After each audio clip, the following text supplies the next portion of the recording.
Hello, my dear students. How are you all? I hope that you are happy, healthy, and fantastic. You are welcome to Symbolic Education. Symbolic Education में आपका स्वागत है. Dear students, आज की इस class में मैं आपकी 11th क्लास की इंग्लिश की बुक हॉर्नबिल की फर्स्ट पोएम, जिसका नाम अ फोटोग्राफ है, इसके क्वेश्चन सीरीज को स्टार्ट करने वाले हैं. आई होप कि आपने पिछली क्लास में अ फोटोग्राफ जो कि लेक्चर हमने डाला है, इसकी हिंदी को अच्छे से सुना होगा और इसको समझने की कोशिश की होगी, और साथ साथ आपने अपनी इंग्लिश को भी इम्प्रूव करने की कोशिश की होगी.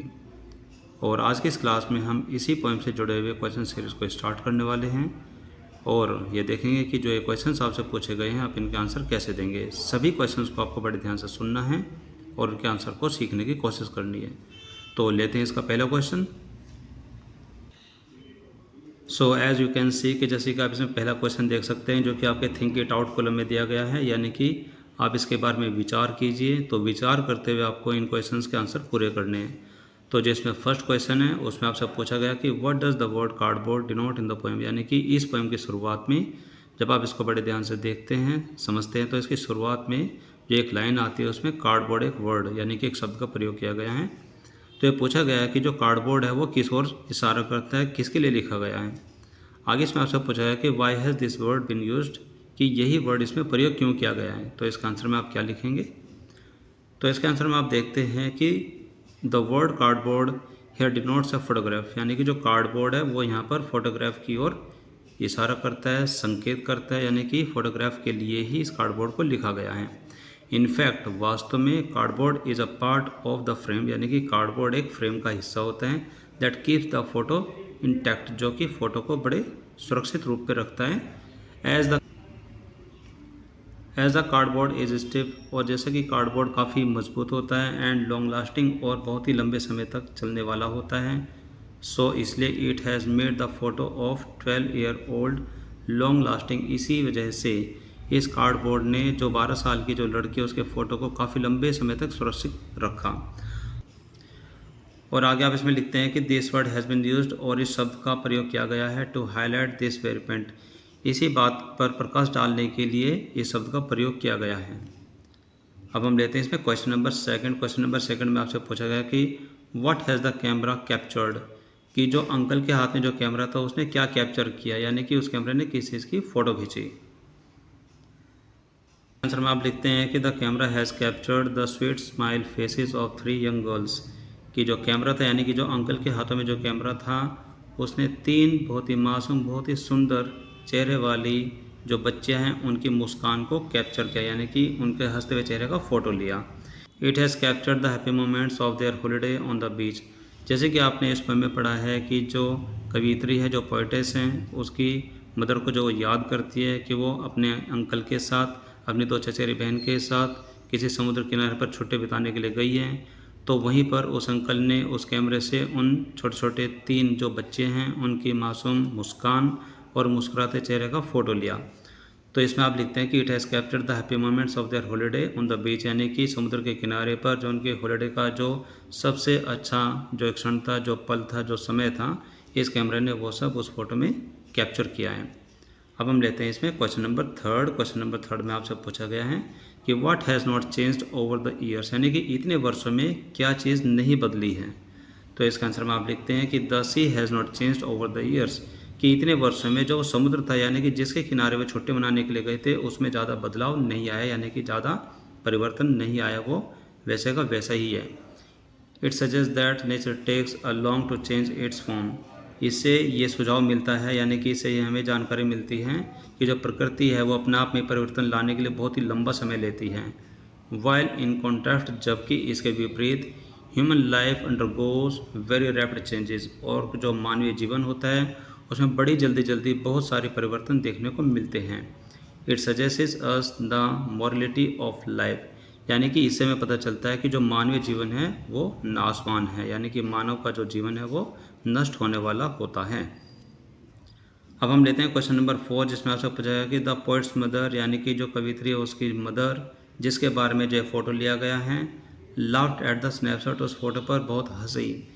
What did this laugh indicate, जो उनकी हंसी है वो किस ओर संकेत करती है, यानी कि उनकी हंसी का क्या मतलब था. तो इसका आंसर में आप लिखते हैं कि सी लाफ्ड एट द स्नैपशॉट, की जो कवित्री की जो मदर है वो उस फोटो को देख करके इसलिए हंसी थी, to see how her cousin and see herself were dressed, कि किस तरह से उसने खुद ने और उसकी जो चचेरी दोनों जो बहनें उन्होंने किस तरीके की ड्रेस पहनी हुई थी या फिर उनको पहनाई गई थी। प्रोबेबली, और शायद, she found the dress funny now, और शायद उसको अब जो वो ड्रेस पहनने का जो तरीका है वो बहुत ही हंसी दिलाने वाला नज़र आ रहा है। This laugh indicated a good mood, यानी कि इस हंसी से पता चलता है कि जो हंसने वाला वो अच्छे मूड में था। यानी कि इसमें कौन हंस रहा है, यानी कि इस फोटो को देख करके जो कवित्री की जो मदर है वो हंस रही है, यानी कि वो अच्छे मूड में थी। That came over her thinking about old happy moment, कि यह हंसी उनको इसलिए है कि जब उन्होंने अपने बीते हुए समय के जो एक क्षण थे, यानी कि जब वो छुट्टियाँ बिताने के लिए अपनी सिस्टर के साथ उस बीच पर गई थी, यानी कि समुद्र के किनारे पर गई थी, तो उस फोटो को देख करके उसको वो हंसी आ गई। अब हम लेते हैं इसका क्वेश्चन नंबर 5। क्वेश्चन नंबर 5 में आपसे पूछा गया कि what is the meaning of the line, यानी कि इस लाइन का क्या मतलब है। Both rive with the laboured ease of loss, यानी कि जो ये लाइन हमने पढ़ी थी इसका क्या तात्पर्य है। यानी कि दोनों एक ऐसी असमंजस कंडीशन यानी कि विडम्बना में हैं जिससे कि वे दोनों अपने हानि को आसान करने की कोशिश कर रही है।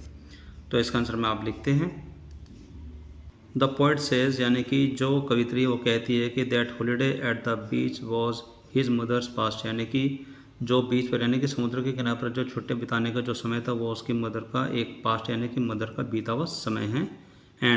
एंड और हिज मदर्स लाफ्टर, जो उसकी मदर की जो हंसी है, इज़ द पोइट्स पास्ट, कि वो उस कवित्री का पास्ट है। एज, जैसे कि शी इज़ डेड नाउ, कि जैसे कि अब उसकी मृत्यु हो गई है, यानी कि अब कवित्री की जो मदर की उसकी मृत्यु हो गई है। Both of them were sad about the loss of happy past, कि उनमें से जो दोनों ही है वो जो बीता हुआ जो हैप्पी मोमेंट है, यानी कि जो बीता हुआ जो खुशी वाला जो समय है उसकी हानि को आसान करने की कोशिश में है। बट लेकिन with a lot of effort, बहुत कोशिश करने के बाद, दे लर्न, उन्होंने सीख लिया, to live easily with this feeling of loss, यानी कि बहुत कोशिश करने के बाद में उन दोनों ने इस हानि की जो भावना है, यानी कि जो उन्होंने अपने हैप्पी मोमेंट्स को खो दिया है, यानी कि उनकी जो मदर है उनकी डेथ हो गई है, और इसी वजह से जो कवित्री है उसने भी अपनी मदर की हंसी का जो हैप्पी मोमेंट है वो भी खो दिया है, और जो उनकी मदर है उन्होंने तो खोया ही है। तो बहुत कोशिश करने के बाद दोनों ने ऐसी भावना के साथ जीना। एंड और with the coming of that is, और इस सरलता के आने के साथ साथ, they both stop bothering about their past, उन दोनों ने अपने पास्ट के बारे में चिंता करना छोड़ दिया है। Next is question number 6। अब हम लेते हैं क्वेश्चन नंबर 6। इसमें आपसे पूछा गया कि what does this circumstance refer to, यानी कि इस परिस्थिति, यानी कि जो ये वर्ड आपके सामने लिखा है कि दिस सर्कमस्टांस, यानी कि यह परिस्थिति किस ओर संकेत करती है, यानी कि किस चीज़ के लिए इसको लिखा हुआ है। तो इसका आंसर में आप लिखते हैं कि this circumstance refers to the death of poet's mother, यानी कि जो यह परिस्थिति, जो ये शब्द आप इसमें कविता में देखते हैं, रेफर्स टू द डेथ, यानी कि ये एक मृत्यु के लिए लिखा गया है। मृत्यु किसकी हुई थी? ऑफ पोइट्स मदर, यानी कि जो कवित्री है उसकी मदर की जो मृत्यु हुई है उस क्षण के लिए, उस परिस्थिति के लिए शब्द का प्रयोग किया गया है, दिस सर्कमस्टांस। आगे आप इसमें लिखते हैं कि the poet is looking at her photograph. अब जो है कि जो कवित्री है वो अपने मदर के फ़ोटो को देख रही होती है, एंड थिंकिंग, और सोच रही होती है, अबाउट द पास्ट, बीते हुए समय के बारे में। Then she thinks of her mother's death, उसके बाद वह अपनी मदर की मृत्यु के बारे में सोचती है, एंड सेज, और फिर वो कहती है, that this circumstance is beyond words, यानी कि जो ये परिस्थिति है ये किसी शब्दों के वर्णन से परे की बात है, यानी इसके बारे में कोई भी वर्णन नहीं किया जा सकता। और अब इसके बाद है क्वेश्चन नंबर 7, जिसमें आपसे पूछा गया कि the 3 stanzas depict the 3 different phrases, यानी कि इस कविता के जो 3 स्टेंजा है वो अलग अलग 3 प्रकार के परिवर्तन को प्रदर्शित करते हैं। व्हाट आर दे, वे क्या हैं? तो इसका आंसर में आप लिखते हैं the first stanza presents the poets mother, यानी कि जो पहला स्टेंजा है उससे पता चलता है कि जो पोइट्स की जो मदर है as a 12 year old girl, कि वह 12 वर्ष की एक लड़की है। She is full of life and enjoying the holiday, वह पूरे जीवन से परिपूर्ण है, यानी कि एक एक क्षण का वो आनंद ले रही होती है। ऑन द बीच, की जब वो छुट्टी मनाने के लिए समुद्र के किनारे जाती है। The second phase present her as a middle aged woman, उसके बाद जो सेकंड जो पैराग्राफ है, यानी कि जो सेकंड स्टेंजा है वह एक अधेड़ उम्र की महिला को प्रदर्शित करते हैं, यानी कि जो आधी अपनी ज़िंदगी जी चुकी है। Woman who laughs at her own previous photo, और ऐसी महिला जो कि अपने पिछले फ़ोटो को देख करके बहुत हंसती है। थर्ड फेज टेल्स, और जो तीसरा स्टेंजा उसे हमें पता चलता है that she has brought silence in poets life, कि जैसे कि हम ये देखते हैं कि इस समय जो कवित्री की जो मदर है उनकी मृत्यु हो चुकी है, जिसकी वजह से उनके जीवन में खामोशी छा गई है। तो इस वजह से हमने लिखा है कि she has brought silence in poets life, यानी कि कवित्री के जीवन में खामोशी छा गई है। And on every event of the past, यानी कि बीते समय के जितने भी जो घटनाएं हैं अगर वो उनके बारे में विचार करती है तो उनको विचार करते हुए उनके जीवन में खामोशी सी छा गई है, क्योंकि अभी इस स्थिति में कुछ भी नहीं कहा जा सकता क्योंकि उनकी मदर उनके साथ नहीं है। वेल माय डियर स्टूडेंट्स, आज की क्लास में आपने देखा कि हमने आपकी 11th क्लास की इंग्लिश की बुक हॉर्नबिल की पहली पोयम और फोटोग्राफ, इसके क्वेश्चन सीरीज़ को हैंडल किया। आई होप कि आपने सभी क्वेश्चंस और उसके आंसर को बड़े ध्यान से सुना होगा और उनको सीखने की कोशिश की होगी, और इनको सीखते हुए अपनी इंग्लिश को भी इम्प्रूव किया होगा। तो आज की क्लास में सिर्फ इतना ही। This is all for now for today's class. अब हम मिलेंगे हमारी अगली क्लास में अगली पोयम के साथ में। Till then take care, bye bye, have a nice day.